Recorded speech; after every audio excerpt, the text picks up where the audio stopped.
Reality encodes logos. The Christian philosophical tradition has always rightly placed a great deal of importance on the introduction of St. John's Gospel, which identifies Jesus Christ as the co-eternal logos of God, from which exact Greek word we etymologically derive the word logic. Logic means very simply right reason according to certain method, but it means a great deal more than that, as the root word logos is very nearly undefinable in the English language because of its vast depth of meaning. In these discussions, the logos of creation transmits more meaning content than simply word or reason. It is more akin to Plato's concept of the world of forms, which is conceived as a more ultimate reality of pure essence, which imprints all things in material and ideal existence. The logos is the perfect mind and conception of God which forms reality in its own image, we might say, or in conformity with the reality of God.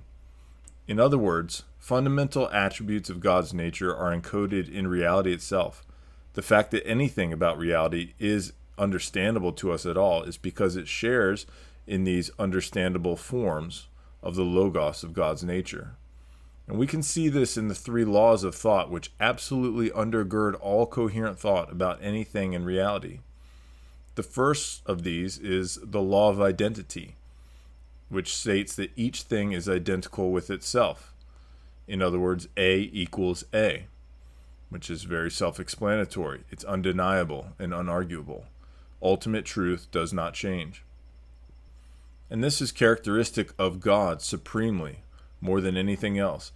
Indeed, this fundamental law of logic is a formulation of the very name which God revealed to Moses, which was sacred to the point of being unutterable. I am that I am. That's from Exodus 3:14. And in Malachi 3:6, God says, "For I am the Lord, I change not." The law of identity is fundamental to the reality of God, and therefore all reality. The second is the law of contradiction, or non-contradiction. And that states that no statement can be both true and false at the same time and in the same respect.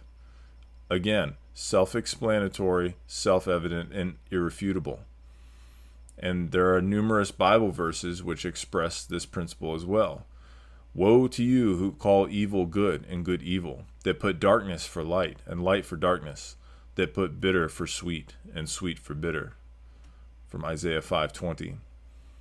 And Titus 1:2 says, "Unto the hope of life everlasting, which God, who lieth not, hath promised before the times of the world." And Hebrews 6:18 says that by two immutable things, in which it is impossible for God to lie, we may have the strongest comfort. It is impossible for God to lie. And that's not because that's some kind of power that God doesn't have.